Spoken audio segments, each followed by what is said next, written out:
This program contains content that may not be suitable for viewers under the age of 18. Viewer discretion is advised.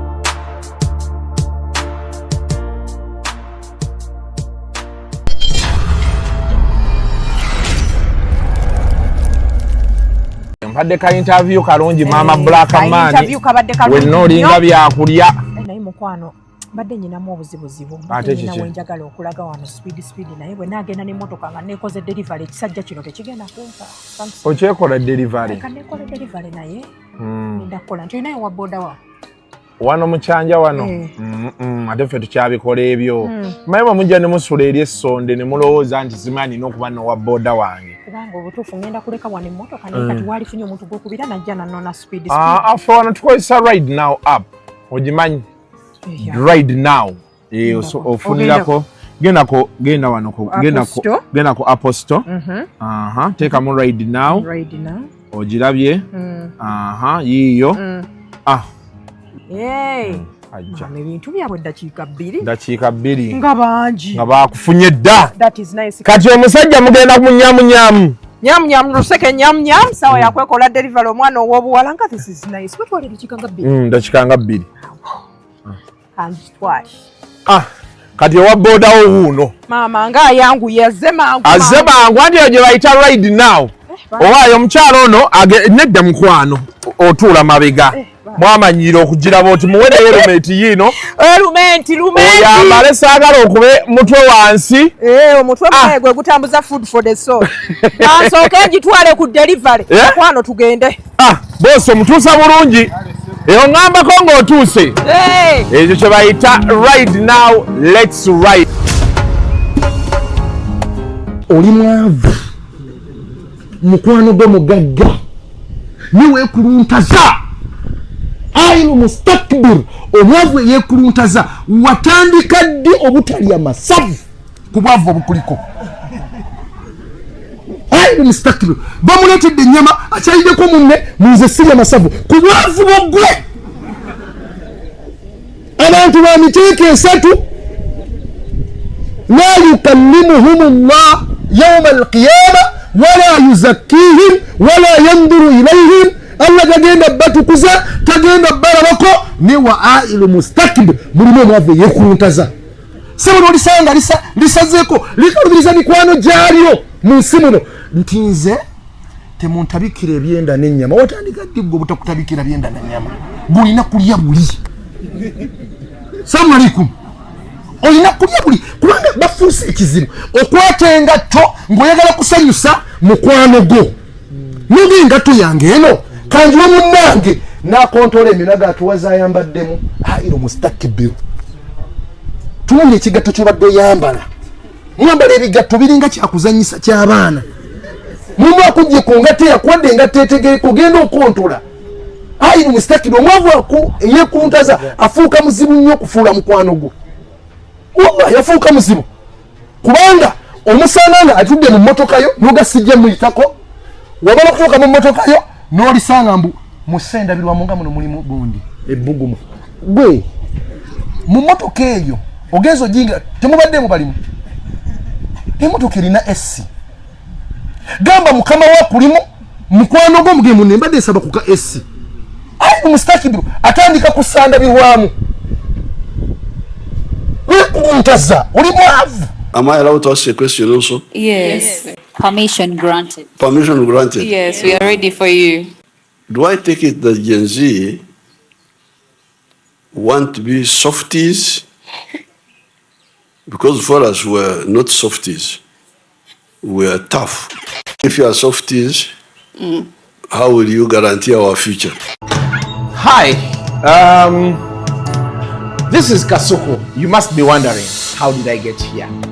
I'm here to tell you about Delta Cash. Basangwano anali ekizime kiriko Children's Clinic ku level 2 wogenda okubeera nga obasanga bagaba looni okuva ku $2 million paka ku $5 million naye bo bakugamba nti tebaagala kyapa tebaagala sima ya kinno baagala logbook emmotoka yo sigala ogivuga kasitoka kasante eri mu mannyago ng'oleeta logbook mu mannyago, ng'oleeta bank statement, tulabe sente zo zitambula zitya, ng'oleeta ne national ID. Kasita tumala bitunulamu bagamba nti wakati wa 2 and 12 hours sente zo obeera oziyina nga zigudde ku account.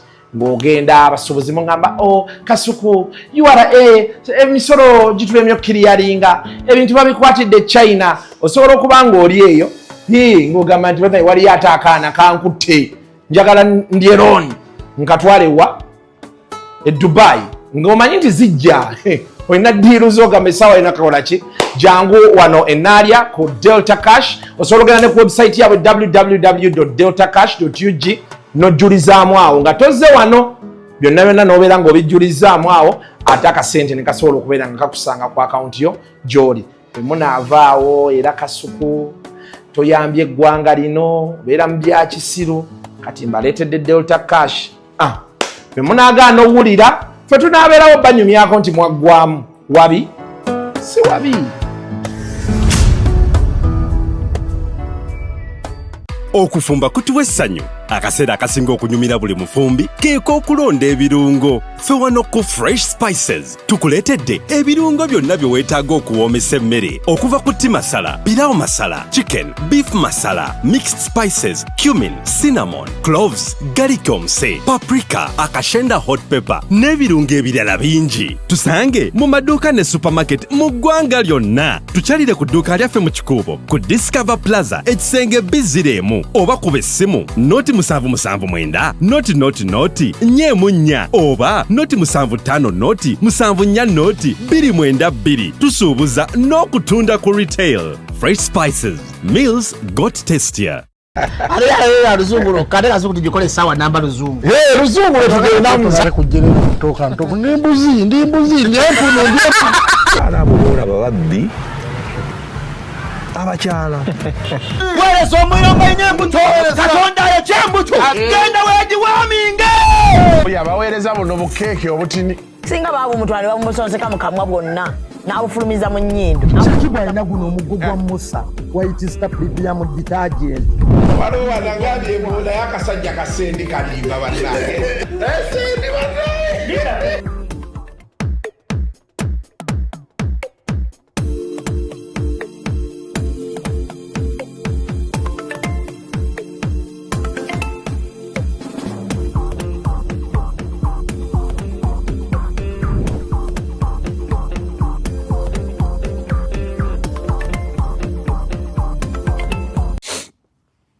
Welcome to yet another edition of Kasuku Live. Hey, ladies and gentlemen, today is the first day of December. Ntudde wano okumala essaawa nnamba nga nsonda maanyi gatandika kantu kano. For starters, we want to say thank you, November. November was such a sweet month. Yeah, of course, there's always that stuff that comes along the way, but yeah, November yatugudda amaaso. November gave us all the feel good vibes, especially nga mwezi gugwako. November yaweddeko ndi wali ku The Mestil, Joe Thomas. Joe Thomas yabaddawo omuyimbi oyo mu America. Yaze I wanna know what makes nga ntudde wali mu in fact yadde platinum courtesy of I&M Bank. Omuntu atannagulawo account ne I&M Bank oli buzibu. Tulina product nno gye tuleeta nga rate kwokolera mu America gyokolerako ne wane e Kampala. Rate gyokolerako e China gyokolerako ne wano tujja. I&M Bank tukyalina products ze tuleeta nnyingi. Tulina products gye tuleeta era nga sente okubira muzaawano ebyotambula ne dola ng'ogenda e China essaawa yonna tugenda kuba twanjula tulina I&M Bank Mastercard. Naye olunaku lw'eggulo I&M Bank banzirizza naatyawa maani Kasuku go and enjoy. N'abaddaawo ne muganda wange Buula nga tulya tunywa balina ke baakoze ebyokulya baabiganye eno wansi obedda nga bw'otuuka otuukira wali n'osooka n'onywa nadese batuleesedde ku mmeeza yaffe ne basuka ne bateekako bereya product ezala sijja kusobola zoogera kankomaawo naye nga kyoba omanya it was a very very massive show omusajja yatukubye strictly 1 hour but naye nga bandi eri solid nga Phenon eri solid ku sound ne stage so yeah is WhatsApp luseke nyamnyam mtyaba teekayo ebintu bya luseke nyamnyam eno wiki yonna paka ka 13 akalango guzawo ka luseke nyamnyam kokka ke kaggulawo so 13 December milioni zo 2 embeeza individual ticket ya mitwalo 2 tugenda beerawo ku Yaya extra residence weekend ntandiko yita mu bantu walabe Shalom nga akolima Uganda mwine emizeeji obutayagaza nze problem nje ndina n'abantu eri and I always tell people olaba walo yadangamba Kasuku wakyogamba abantu bobera awantu nga owulira tokyayagalawo tokyasobolawo vaawo todda mbina ebintu ebyakya always find your inner peace gwenga gwe kati betubigamba abantu atoga Kasuku tembukyayagala abantu kuguma obufumbo siba relationship zibeeramu relationship zisobola okubeeramu buli kyezaagala nga sinze nina abasajja nno be nasanze ku mesitiirwa awo nanga Kasuku otononedde bakazi baffe bakeera kulaba Kasuku live ne ngamba ya so but what am I saying Shalom alina rant gye yakoze Uganda kino njagala kibasaba mweyigirize ebigambo. They are just 2 words or you can say 3. 1 yes, 2 no, that's all. I'm sorry I can't make it. If you tell me nze Kasuku omuntu bw'aba manja sigana kwata simu ye lwakuba ndwawo kulya amabanja sisobola gana kwata simu ya muntu. No, the moment you call me I say hello Kasuku sente zange sinazifuna. Ate fena tukeera kukola era ondaba ku kamera mba nkola sente zinajja bwe zinajja nga nkusasula. Exactly my point. Ne kati abantu baddaawo webalamu omuntu mukwate omugambe siina sente sinazifuna tomuteekako nti katulaba olweggulo nedda kuba olweggulo era tolina gwe wazitereseza agenda zikuwa siina sente zo kati zikyaganye oli abeerewo ng'akimanyi agenda nyiiga ng'ali disappointed naye oyogedde amazima. Shalom sijja sobola kujja. Shalom sifunye sente katulabe bwe nafuna sente naakugatta. Naye obuzibu bwe tuyina mu Uganda omuntu agamba ekintu n'omukubira nga takwata okiraba kati n'otamanya n'omuweereza message n'alaba red tiki mu blue tiki wiseemu oli tamuddamu kati omuntu n'abeera otamanyi. Should the person count on you? Should the person not? Tell someone I'm stuck. Okitegedde nafuna atanga Kasuku Shalom yes ayinza okuba teyayogedde bulungi maybe to some people oli yamuyambako bano abalala badde ayogera nabo naye naffe ng'abantu tugezeeko okugyawo embeera because if the story was yansuubiza ne yaŋŋamba teyasobodde it's different from yansuubiza ne yeebuzaabuza. So you know, let's get into the habit of saying yes or no oba I'm stuck. You get it? Teekayo embwa mukama buli eyansuubiza n'atampa sho yabadde success nali mbaze emmeeza 3 nafunye emmeeza 5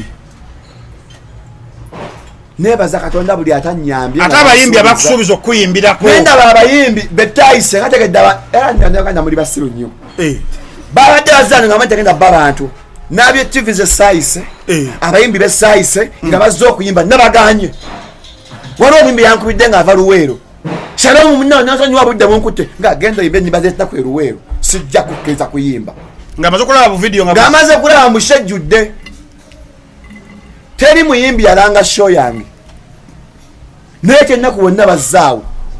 Teri muyimbi yalanga show yange. Gwe mumpe entambi. Nga mulina nkolagana. Nga tubakyaza buli kanyako olira kola kyalubamu. Simanga name of the fool. N'omubeera n'atajja.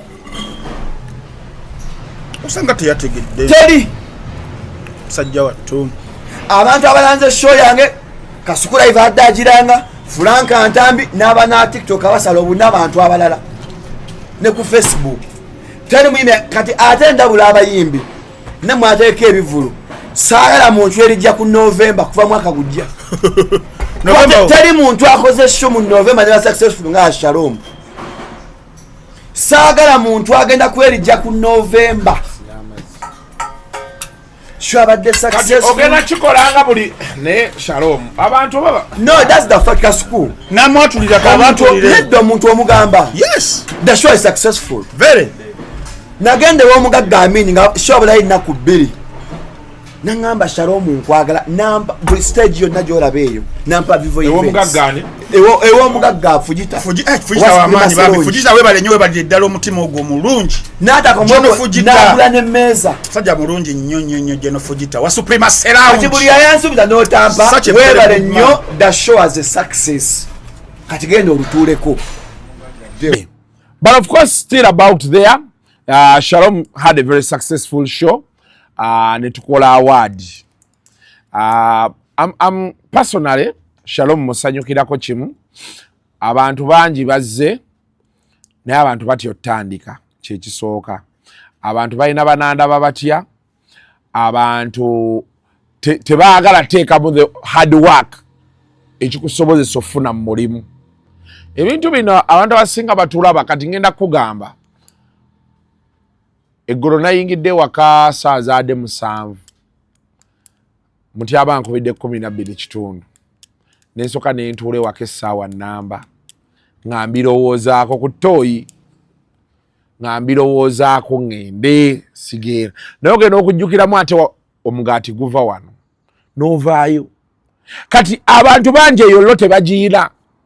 Gwe weewuunye okumala omwaka mulamba. Tubadde tukeera buli lunaku. Saawa 3 ez'okumakya nga big size show etandise. Tokiyite ekyangu. Bwe twali tukola ku TV ne radio nga twebaka noga nti abadde leero sijja kgenda kuba omanyi nti omwezi gugenda kuggwako osasulwe. Kati omulimu guno lwotazze tolya. It's the unfortunate bit. Now, not so many people are willing to go that extra mile. So, Shalom, I want to thank you. Twatuula nangamba Kasuku kuba batandika ebyo ebintu bye Ntambi yali aguze channel. Nemwa Shalom temugula YouTube channel. Ne babaguza YouTube channel yasooka. Ntambi yagigula million zaali oba 3. Bwabikola ne bigaana after less than a month. Nga baguze ziringira iti batuula serebe yali akyasula waggulu eri ne mukyala we oli gaali ne yeroka nga akyasula eyo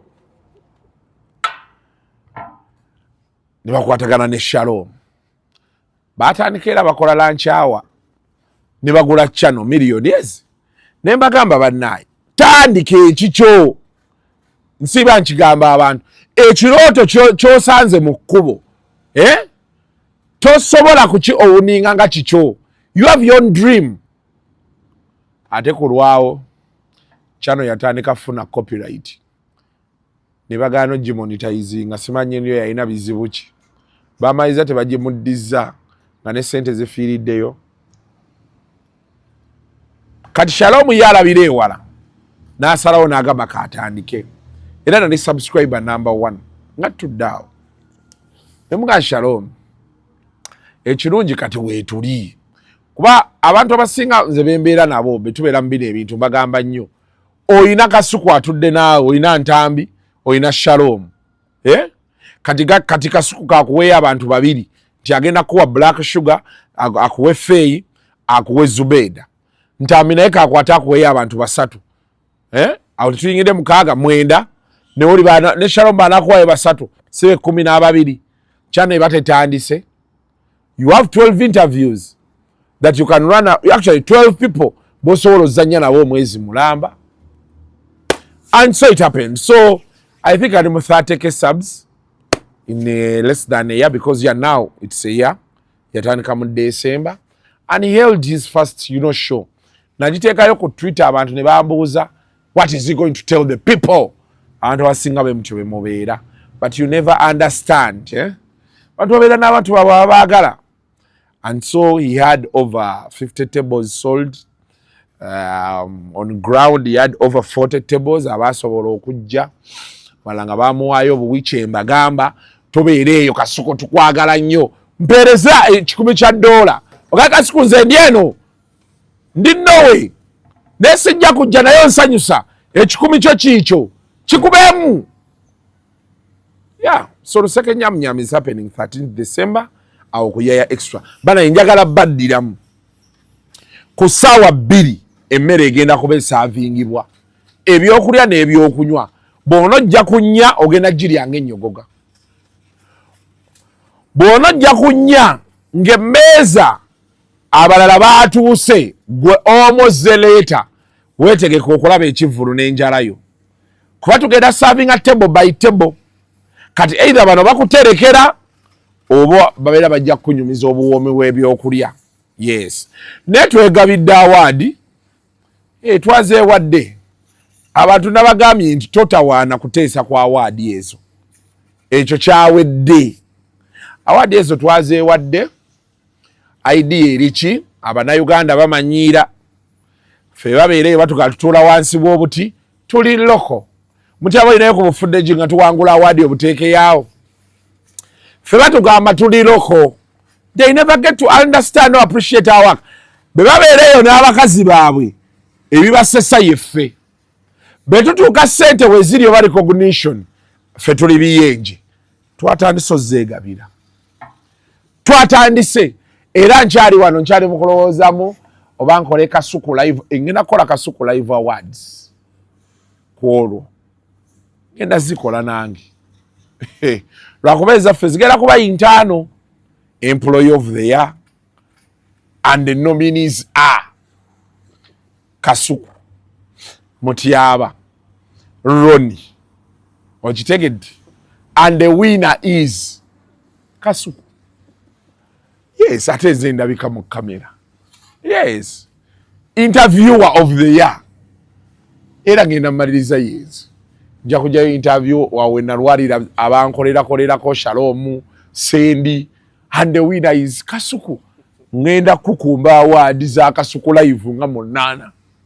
Nyizo tujja kukola 10. Kyesajja kuwangula ndowooza ye producer of the year. Nene producer of the year oluusi mmanyi okudirectinga. Ninayo show ze na producinga. Nayonjeewe. Camera person of the year. Lwe natunuzaako kamera nga ngiseetinga. Ajja lujjukira. Najje yanjirye. Award 10 nerera zewaka. Why? Because temwagala tukubira ngalo. Mwagala kulaba nga tuli awo tuli biyenje. Tugera nasitutte waka eri mu kyalo ewa jjajja wange. Naye nga jjajja zina awaadi zange manyi nate nakola bulungi wano bw'oyingira buli omuzaalaba. I'm the most awarded media personality. Okay, the most awarded YouTube and entertainment media personality. Omwana ayinza okujjayo awards. Naye eno mubana abana abalokoso bino betulimu. I am the most awarded. So, aboogera ku award tobonaabona. Kyawedde tetukyalina kye tuzza. Ky'oba okola naawe ng'omuntu funayo ezizo. Weegabire. Kive mu ddiino. Congratulations, Mr. and Mrs. Segawa. Mr. and Mrs. Segawa. Olunaku olwa Saturday balina omukolo. Ne bbula nanga nti ate bannayo omukyala akwagala nnyo. Omwami akwagala naye ate omukyala yayitirira. So, tubagaliza bulungi. Tubagaliza ebintu birungi byereere. Of course, speaking about obufumbo, I think this year tulabye nnyo breakups.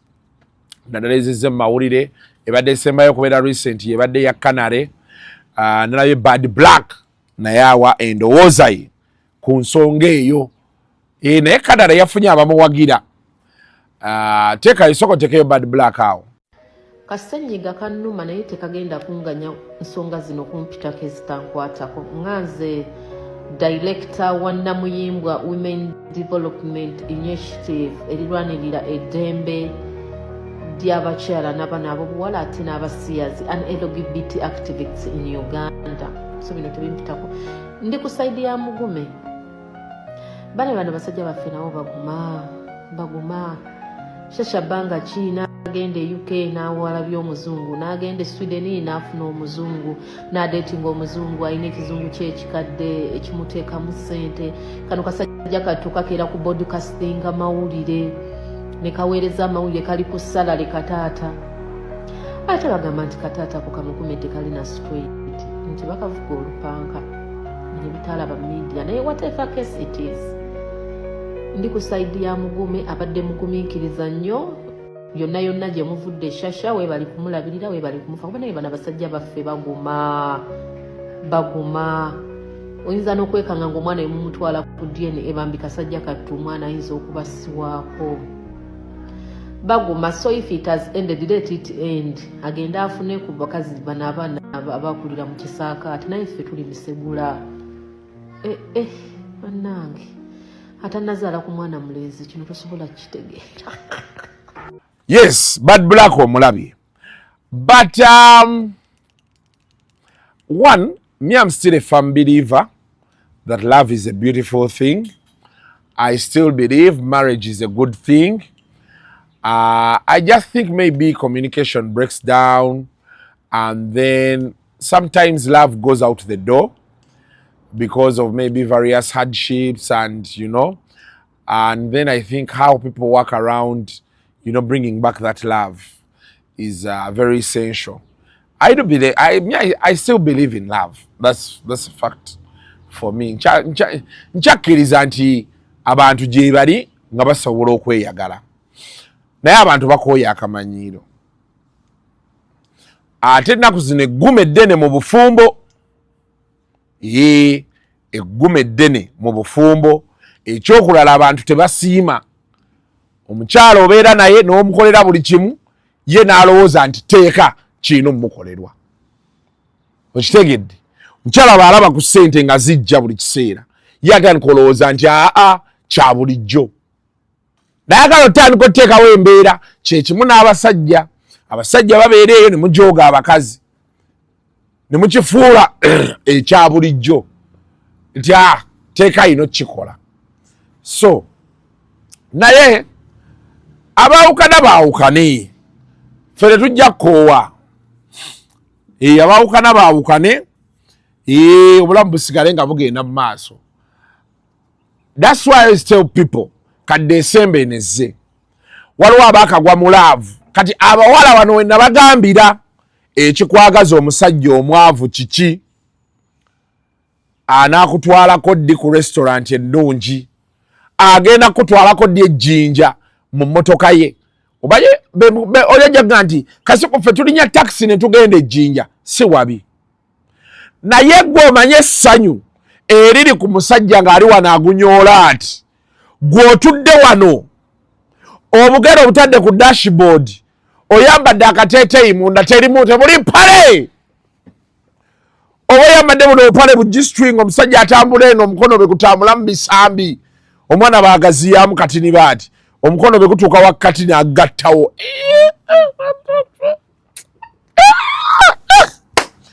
Desembo ono by'olina okukola oli ku musajja ali mu luumu emu oba abawala balina ekintu kye bakola olw'okuba kati ono alina ewuwe tewali kisinze tabula bawala bwongo kusaanuuka nga kintu kino kati omuwala ajja olw'okuba ewaayo bamuwozesa ebintu simanya bamukeeza n'agwa ku muvubuka alina singo luumu faliso gukyali wansi ewaabwe aleseeyo ekitanda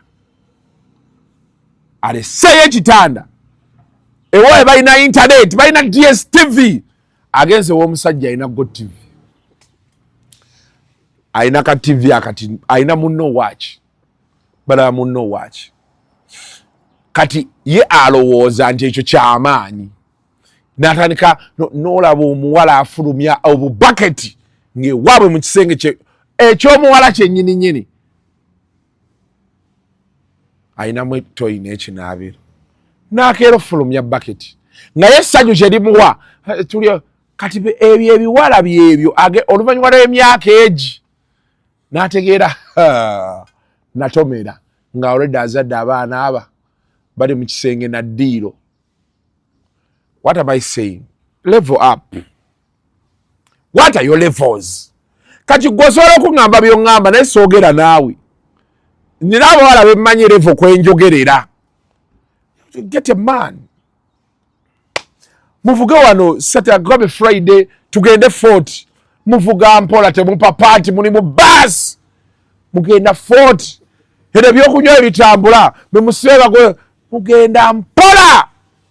Akuteekeyo Friday mutuuka kiro olutuuka beemuti munda mu kasenge neevuga ne mwebaka kumakya neevuga breakfast in bed muli wa 40 okedde sikakkateni kati omusana gubayitamu mulaba ensozi eri omusajja yakututte nansana lotwazi oh my guy nyoko.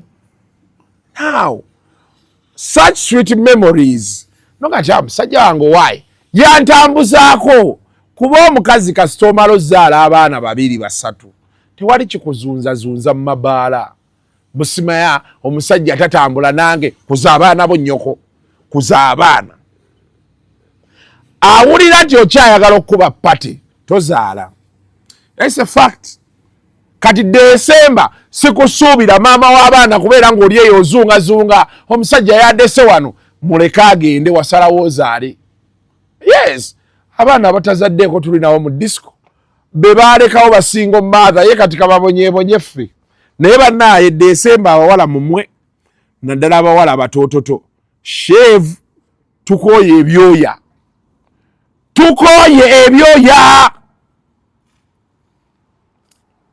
So what am I trying to say? Create good memories, you know, sweet memories. Wano wemubeerera wano create memories. Nego memory gy'olina ya musajja mo namusanga toyi tusula wano toyi atotambula oddeeri. That's not a memory. Buli wojjukira okubona abona okwo kwova be flampeni ku mutwe. Okifunye. So create sweet memories. Abagende Dubai bagende Maldives no this might Maldives tuli visa free. Hate bulijjo mbongo bwange Maldives tekinzijiranga nti teri mu America eze. Next year ngenda Maldives. Genda Maldives next year. Era awo mwetegeke. Next year nino gende Maldives. Nino genda Spain ku Santiago Bernabeu. Ekisawe kya Real Madrid. Of course I'll go to Manchester. That's a given. I'll go there. Ainayo mugaganga ainayo ekizimbe yangambye gwe olutonye Manchester ne address n'agimpa gwetuuka ku kifo onkubire nti kati kwendi mu dakiika egi bakugulira weebake ne ngambe ekiki ye bakuwe ne pocket money. So my people in Manchester, Leeds, Liverpool eyo line eyo gyengoba next year ngenda ko Scotland. Njala kakwata nve wano bemalola Manu ngwa Leeds Liverpool kati tuvuge tugende Scotland. Njagala kumenga sure nti omuntu ali eyo wekwata ku mutima noga Katonda mponya fitina omwana akikoze. It's not your money. Fucking shit. So create sweet memories around you. Omuntu kwalajjukirira oluusi ekyawula abantu ng'oli ayavuwadde kuba mubadde mu bwavu bemufunye kasente era mukyasiiba waka omukazi n'agaana edda naye abakyala batudde waka najjukiramu owaayo musajja bwe yabeera n'akasente yankoleranga bwati ne bwati n'aguma. So teri agenda tujja ku love, teri agenda tujja ku bufumbo. ate era teri muntu agenda tujja kukwegatta ekyo kyo tukibabuulira. But remember, today is World AIDS Day. Message is use a condom, kebeza oba abstain. Ennaku zino ekyokebeza kikutta akati, waliwo buno we bayisaamu muno. Omusajja yangaye nti kasuku nadde simanyi nadde n'omuwala n'akajjayo bo buyisa mu kamwenu. Nabulangako wano project ya USAID. Nze omu ku baalumwa USAID ng'ejjeewo obuyambi. Abaana abo bampa ku ssente. Waliwo abaali bannwana ne babagamba nedda. Ekisajja ne nkisanga mu bbaala ekinneeyogerezaako nakivuma. Ne nkigaa wadde toyagala bampe mulimu, oyagala bawa abantu bo. Nga se bakigaye kasuku ajje nga kigamba tumuweeyo miliyoni 4. Ne bamugamba no. Mr. Kasuku was earmarked for this sum of money. Nezitululako nti naye baddayi siina kyenjogerawo biku mu America yampa ssente. So baalanga obwo buswabu obuyita muno n'okkebeza. Abanaku zino abaana babikozesa nnyo. So olubuto ddo tusobola oddulwanisa ne tulaba n'oluzaala n'obonaabona nalwo as a single mother naye siriimu mukambwe nnyo. So today is World AIDS Day. So as we commemorate, that's the message. Katutandise ennyimba za Fire Lutaaya. Wano nno debate ya greatest of all time wegenda okujjira. Tutandise ennyimba za Fire Lutaaya omwezi mulamba from 1st December out there somewhere.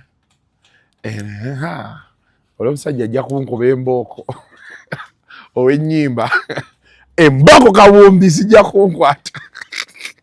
Naye atuwa ku lyrics z'oluyimba olwo Alone and Frightened. Mr. Zapata tuwa ku lyrics za Alone and Frightened. Then metumalaawo enkya tutandike Sekukulu eyasookera ddala music. And yes, ewange abaana bayise. Ninayo omwana eyakulembedde ekibiina. Naye basenga ne bakojja b'abaana bange mmwe mumpaayo kaki. Omwana yansabye PlayStation. Buli omu namusuubiza ayita ng'ombuulira ky'oyagala. Omwana yansabye PlayStation. Simanyi bannange. Tutuuse okwekuulamu abaana. Senga w'abaana Christine ali Boston awo. Why don't you send me that PlayStation? Please, do it. Towereze nkadde nja gikuddiza. The latest. Tuli ku PS5? Gye tukyaliko.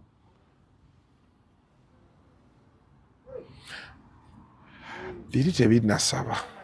But anyway, that's what's up. Now, awo nga tuvuddewo. Eggulo waabaddeyo debate. Ebintu bya Uganda. Waabaddeyo debate olunaku lw'eggulo. Saagirabye, but the reviews I saw. Anyway, sijja gyogerako kuba saagirabye. Nadde mu party. Naye njagala kuwa Jeno muntu. Ng'ayogera. Ky'Abannayuganda bakakasa. Kintu banaakituwa. So tekeye Jeno muntu. Everybody knows that if the president was going to a coma, the vice president would take over. I have asked in 8 districts where I have been that experience. I tell them, who of you believe that if General 7 was sliding into a coma, that Honorable, the vice president, you need the name? Jessica Lupo? Jessica Lupo. She's a colleague, she was in the army. So, Honorable Jessica Alupo, that would take over. Hey, people look at me as if I've just fallen from space. I have not seen anywhere where they raise their arms. And I've been asking publicly, because I'm not able to access those who are in security services, but for them to take a cue, to look that as a red flag. If something is in the Constitution, and every Ugandan knows that we are going towards the transition, one way or the other, And you have a situation where people don't even believe in what is in that constitution. To those who are in security services, those who are in government, need to know that there is a problem in this country and it needs to be handled. Because we are 47 million people. Genome 7 is one individual. The security of the country cannot be tagged on one human being. I keep asking people, because there are those who say if Genome 7 goes, that the country can easily go down. Ask them, if God recalled him tonight, would he go with the country? Of course, they say no, he won't go with the country. Therefore, we need to deal with the country. What needs to be done? And that requires experience, ladies and gentlemen. That's why I ask for trust from the Ugandan people. And I always keep telling them, whatever we will sow is what we will reap. Thank you. Then, of course, ne principle, naye yavuddeyo n'ategeeza nti he's a rebel. Nga Semakadebe yagamba legal rebel, naye rebel. Mututeereyo. Nze ndi muyekera. I'm a rebel. But I'm a legitimate rebel. You've seen the president of the Uganda Law Society calling himself a legal rebel. I'm a legitimate rebel. I'm just like the Museveni of the 1980s, only that we are non-violent. That's the difference. Okay, we are within the law, we are non-violent, but we Mr. are rebels, we operate like rebels. Allow me to just stick to what you were talking about. Yes, please. There's a question here from Mr. Chigongo, and he's asking, what are your plans towards bolstering multilateralism as well as bilateral relations? Present yourselves as Ugandans. Let us present Uganda on the same moral standard with our country, with other countries. We want to relate with Kenya. Kenya has a semblance of democracy. We want to relate with democracies, but we are bringing dictatorship to them. Let us level up. Let us have the moral standard. Let us be on the same moral standard with other countries, and we are going to be respected. Now we are not respected, we are only feared. Okay, thank you very much. Now, fetwade ku party candidate wange Munyagwa yagamba nti debate ye inakuvasinga Museveni. Museveni yaliko yakoze ebitakwatagana ye mu ndowooza ye kati gwe tulina okwolekeza ebibuuzo. I don't know what you think of the debate. Musobola otuwa reviews zammwe naye ze ndaba online ku Twitter.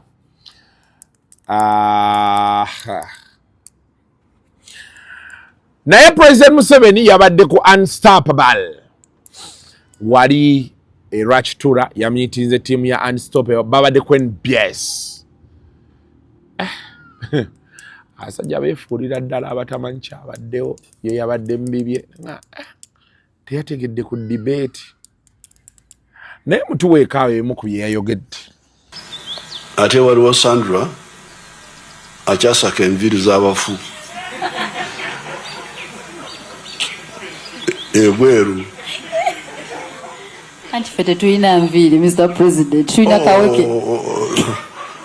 Kati ku bantu ababiri. Omuntu akoledde amatofali wano what do you call those tiles mu lulimi lwaffe? Tiles ze bateeka wansi mu mayumba. Kisigalayo tayiro. Okay. So China has made tiles here. Now Sandra is importing dead people's hair from I don't know where. China. So who is better for Uganda? Who is better for Uganda in terms of Echikurukuto? Remember the hemorrhage. Who is the one who is conserving our blood? The Chinese. And who is the one who is facilitating? Akasente katibaletu akajja mu mwanyi kalina okuddayo okusasulira enviiri z'abafu. This is madness. It is sickness. That's why Africa is... Uganda is strong. That's why people are worried. When you see these people who are talking, these so-called candidates, you can see many of them are working for... Now, waliwo olutalo olutambula olwa Black Sugar ne Prima ne Joiranda. Bangamba olutalo lwava ku kyono. Why kanine black sugar nyabbe mwebuuliza nyizo sabuka. Soko tekeyo Prima. So tekeyo black sugar ngayogera ku Jowiranda. Mwali ba mukwano ne Jowiranda. Yagambe nali mwesibako. Ohatia. Mbugwa aliwesiba ku Jowiranda. Nali mwesibako. Yakyogedde aliko mu mbeera ki? Ndoza nga akosezza ebiragalalagala omanya abaana banye ebiragalalagala. Jukira wasman of ice Billy. Ngaavuddeko. Zimala gwe ng'okola ky'oyagala. Wagambye yeeyagala ne bba wa Macha. Macha yaze ku live n'akyogera. Ne mwongereramu volume. Macha omufumbo. Macha omuzinyi my friend. Mumanyi. Macha mufumbo. Aina boyfriend. Oba boyfriend we. Aina boyfriend. Kati boyfriend wakwana gundi naguliddo gamuweereza zi nude.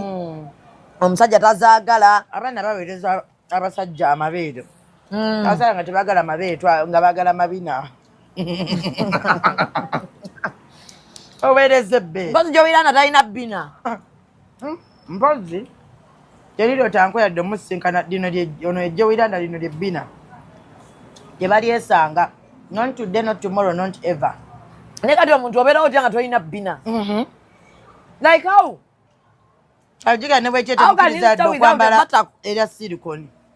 Ayinza ogwa. Jowiranda n'akatebe ka upcoming artist kakyamutuulamu.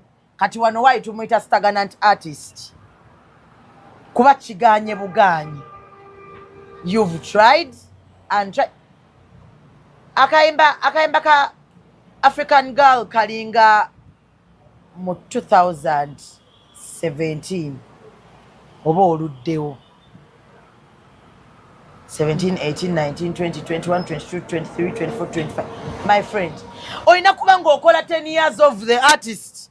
Bantu bakola 10 years of no omuna katogenda celebrating adi 10 years nga wayisewo 25 years.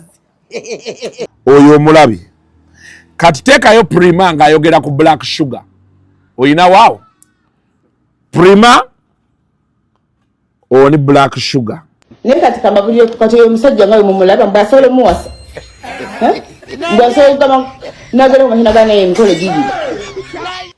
Kuzi ne kale siya yao. Kubanga era ndabo yamwagala ko ne kati yamwagala mu music atambule. Music ndabata. Ne bunga tatuukangayo. Kuzi yakoba ali kapazi sport emachi. Music wa mutatuuka ye ne banna. Osegede. Mwera muvuma abantu abeyerusa. Abeyerusa. Abana beyerusa balungi mu. Tewali awunya naawe tebakulimba. Tebali awunya. Ero yawunya kitegeeza gotambulira wogambira mbo yeyerusa awunya kitegeeza gossaako yo bawunya. Botambulira mu bawunya. Kati kwegenda ke watali bawunya tojawulira biwunya. Kitegeeza gwe grade yo ne mikwano gyo ne level yo bawunya. Motambulira kuko kabaka kulu bakaita wata kakuni yo gyotambulira mu yabawunya. Ebifo byogenda mu byabawunya sakozo. Kubanga nawo boyina okwetunulya ne weera abantu bo ostegedde. Kubanga sisubira nti omuntu avuma abawunya aswali n'okutuulako ewali abawala ababeerwa abalina amakulu. Tewali naawe. Mwabagamba mbugundi akuse woba owulira ofaana n'ekipooli. Yenenenena ananvuma nanziramu ajja kola ki? Yanaaba ekipooli. Nze njogedde ekipooli. Oli wayambala akagatto kitegeeza kipooli. Gwokera kumacha nowetunulira ng'okifaanana oba okiri ate mbasigana kizzaayo oba kipooli okitegedde wonalaba muli gwe wotukera kumacha wona agenda mu mirror newetunulira ng'olaba ofaanana ekipooli nga womanya oli kipooli. Nze sinayogera linnya mwabagamba mbwagenda kwasamira ani agenda okunja samira gwe ngambye mpugundi owunya nti gundi oli kino ani kateka yate black sugar ku Prima sengenge omumwa gwa musongola guti kyova olaba bakugamba mu biri ebizannyo biri kyova omukazi yamugamba you look like a monkey. You cannot be a brown monkey. Look at what you looked like ng'okyali muddugavu. Singa abaana bo bakulabako ng'oli bw'otyo singa buli naguno gwa kabakaaba. Wali otiisa. Ne bwe mba nva South Sudan, it's okay. South Sudan wabeerayo bantu ate balungi. Okitegeera. Onvuma ng'oli mu kkale munyunguzeemu. Laba we yali atunula. Nga atunula ng'awunyiriza mubbi. N'atuula kati naye olw'okubanga yakozeeyo butooko kati okukitambuza ayina ovaayo n'ayogera ku sugar. Honey, like I said, the darker the berry, the sweeter the juice.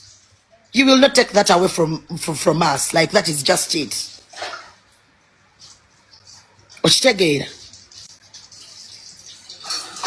I dare you to wake up in the morning, don't look into a filter, nga wakazuku kobe ng'otunula bw'oti.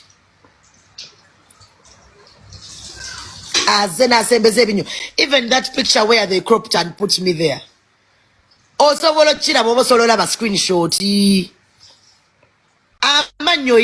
waliwo omusiru ow'ekitundu ow'ebizigo eyaddiba omukadde alingo atunula ng'omulambo ogufudde olw'okubanga yeemyusa alowooza nti alabika bulungi yabadde avuma abaddugavu. Mukwano gwamanyi ne mukwano gwa alinga akabaketi ka B gwani gwomanyi gwe ŋŋamba gwomanyi ŋŋamba ani gwe gwamanyi gw'oli mu kwambaza akagato. So remind the fool nti yaddiba. Remind the fool nti she's a single mother, is it twice? Remind the fool that she has aged. Remind the fool nti no aganga yidde ali mu overstay okubeera omumpi si muto mumujjukize. Woman, you're just short but you're very old. Obedde mbalira emyaka 35 kati gwe tukubalira emeka kuba bamukyenda mu because for the rest oba emyaka gy'obuddugavu togibala. Anti emyaka gy'obuddugavu togibala watandika kubala gineeno okuva lwe weeyerusa. Mukwano funa gy'owunyiza amamwa n'agabeere. Kati ekyo nkimaze. My love, honey. Allahu Akbar. Daddy bear. Papa. Hi, darling. Please don't do that, please. Yes, omukyala omuddugavu atadiba.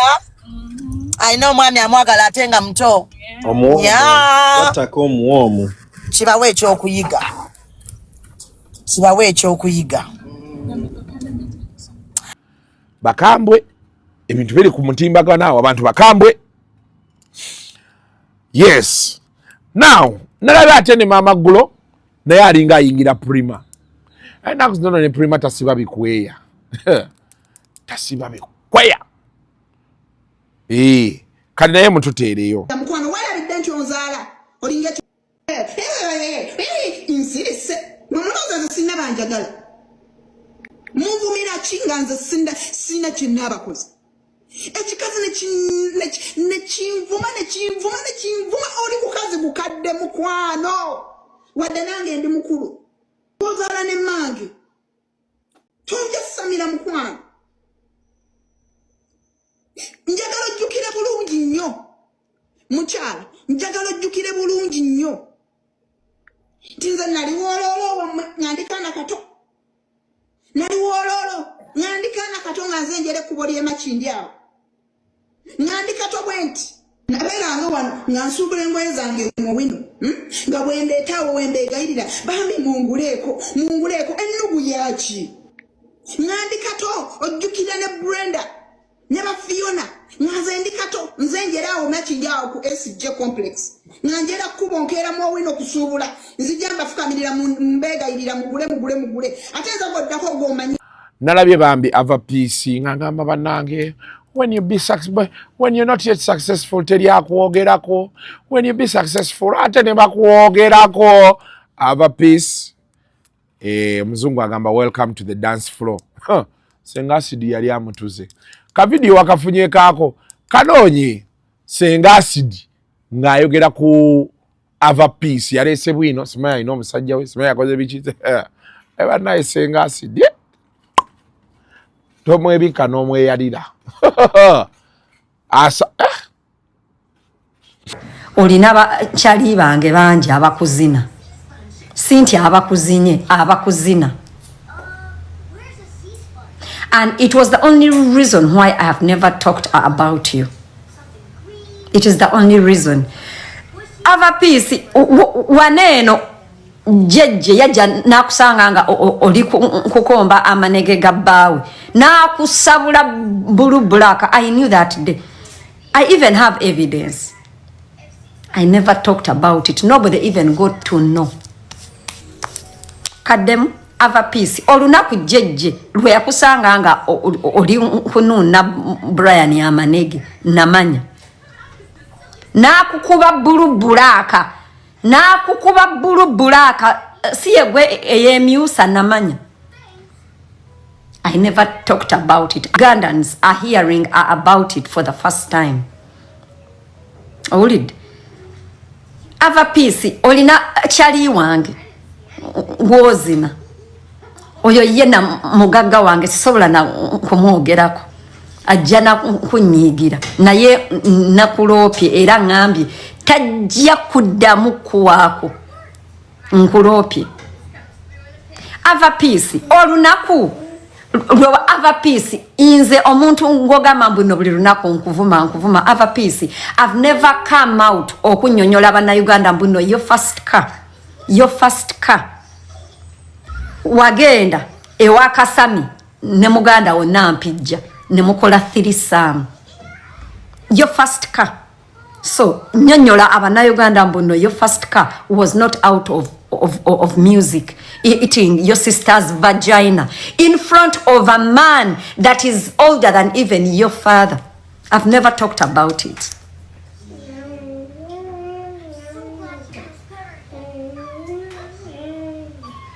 So ava piece tata ava piece ava piece njakuwa obudde ava piece njakuwa obudde. Imagine eating your sister's vagina. I've never talked about it. I even know you got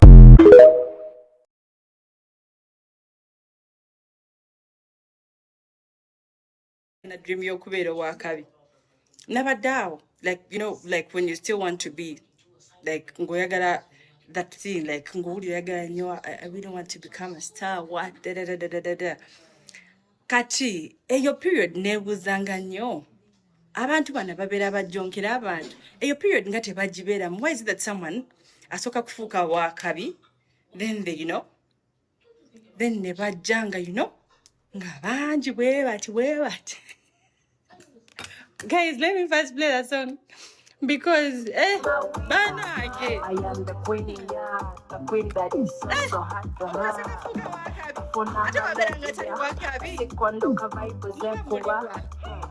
When I can't sing when I release the dance to my baby. That means you say I can't sing in the dance to my baby. Sing at this mutandikira eri wansi. Them grooming omuntu otimanage. Byebyo.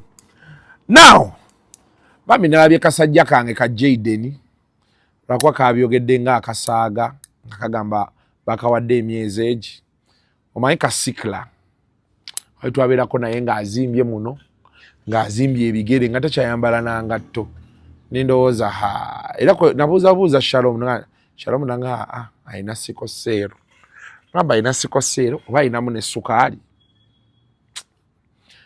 kale kagamba bakawadde emyezi egi naye kalabika okuba keekyaye ogera no waliwo kalwala awo netulowooza kagenda fa nuwala omuntu walwala noga anadda tonanazzaayo bye kati ndowooza yakooye nalabika vidiyo awo kateekeyo.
mpisa bayinza okusaba obutafaali bwabwe sawa yonna bamusaba so ate basaba nko kati omutima gwabwe nyizo obutadde sibaako nnyo bwe kinaba kiganye I will live for those 3 months inshallah lindako we batabukola nati kati obulimu bangambye the maintenance is for 3 months yeah we batabukola ng'obula kijaba kiganye so musibe bulungi mwera but Jaden katukusabira otereere yeah now tuyina olutalo lwa Weasal ne Peng. Weasal yavaayo n'aduulira aba NUP noza yali amaze okukwata akake kyata abavuma aliwo omulala sagala wakikofira kya kibada tuwere wekikofira kyekibada ate ne muganda waffe mukima kuba temumuwa ssente mumugamba promising the bright future because the bright future is now color yellow the sunshine ensagala ko wakikofira kya kibada amabuli yanvuma nvuma ogusembayo G-Wagon on me everything ena ne munomane singange eno nze sibonabona ndi mumbejja wondabira omanye ekikutiya abanvumye mbolinga enankani togisinga kuwooma emmane ewooma naawe mwava nakala mulala wekikufera kyekibada amani na ssente Museveni yantadde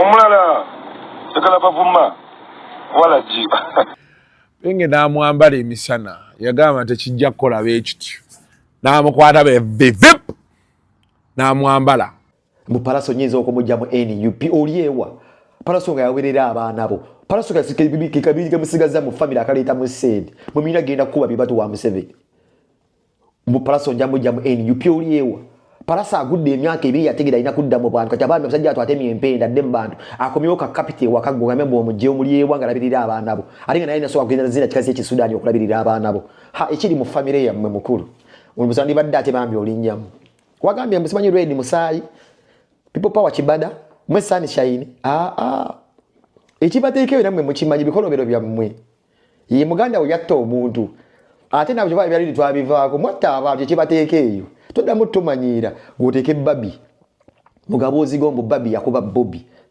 musimanyi mwali mu campaign toteekanga babi na mukazi we same bracket wali omukazi wali ozinye nga yasoma Weasal mwezi wali ozinye nga yasoma Weasal mujiye tulabi jukira Weasal tebamubuukinga olole Weasal nga bamubuukinga ayimba kuba enyimba ziyayimba zonna yikisongo ziba zibulako omugenzi kati ku stage bamulabanga nvandiirwa wandiika salad ne Weasal n'amuddiza vip n'amuteeka ku warning n'oli n'akomawera vip ebintu si byakusaaga ebintu si byakusaaga essaawa yonna abantu beegwa mu bulago naffe weetuli kyaweesobola okuddewaka enavaako naye I remember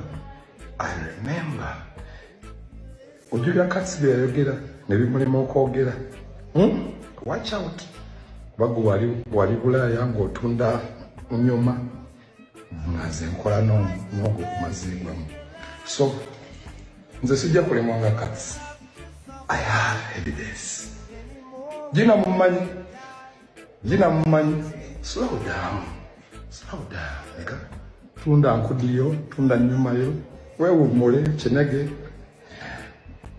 mpola yakwogera Katsi ebyamulemu okwogera see you later in the 5 days Mr. Peng message you have received there mama big up on yourself ennaku zino bannaye waliwo ebigambo bino wammanga mujja kunsonyiwa siina ngeri gye nnyinza kubibannyonnyola nga sibyogedde nga bwe byogerwa I don't know the best way to do it my lawyer will come in because oli ajja n'ayogera nti olinga amazi kale ate oli ayagala tukyogere tutya oli bw'akyogedde mu reported speech because as it has been said so amawulire to getting a tone between humanity morality, you know, bintu binjao no kwakati oyino deliveringa osanze oli avuma munne nti alinga amatako kati ogambo oti ati yamuvumya alinga amabina. That's misquoting someone. Then ako zino ebigambo matako mazi wachi biri ripe buli wabo omuntu kimu ibiri navuma munne olinga amatako. Ekyokulala bino ebirala bye mbadde njagala oleeta kamyogere munuzo balls omuntu n'avuma munne olinga bannaye nange enkala obirirwa kati female reproductive organ tukiyita tutya bannange njagala kyogera naye mama nachi namutunuulira nti abannaye nina abantu bange abamanyi female susu mba nkyonoonye abantu beevuma female susu beevuma bolozi semanengene beevuma amatako beevuma amazi ebyo bigambo nga bisusse bannange mu Uganda yaka kiki obuzibu buli ki bannange kiki n'ebyo ebitundu tebikoowa. Nno mirundi yanyumiza waliwo omusajja mbu yagenda ku ssomero abasista ne bamugamba nti ono yavumye munne nti olinga kino femero susu. Omusajja n'abagamba mwe mundeetedde ono yakyogedde obwogezi ng'akivumwa oli kale ate olwo abatambula nakyo buli wamu ne bagenda nakyo buli wamu. Abasista ne bamugamba sebo beera bulungi. Nyinzo sukka wow. We have a show coming up later in the day. Tugenda kutani mutyaba kamalo laba wano. Tulina obu video buli pending.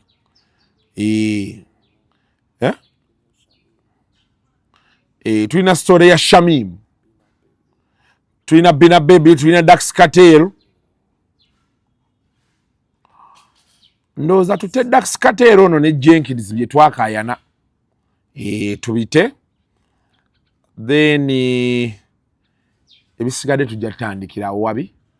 Si wabi. Kale, we got to get the head out of here. Until next time, mubeere bulungi.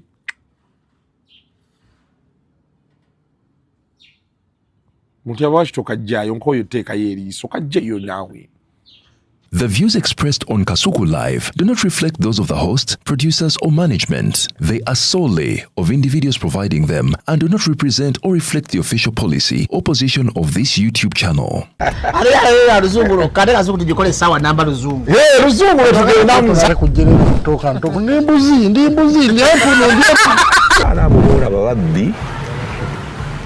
Abakyala werezo omuyomba enyembuto katonda yekyembuto genda wegiwaminge yabaweereza buno bukeeke obutini singa baabo omutwale bamusonseka mu kamwa bwonna n'abufulumiza mu nnyindo kibwa alina guno omuggo gwa musa wayitista bibiya mu detergent waliwo wanagambye ebola y'akasajja kasendi kalimba bannange esendi bannange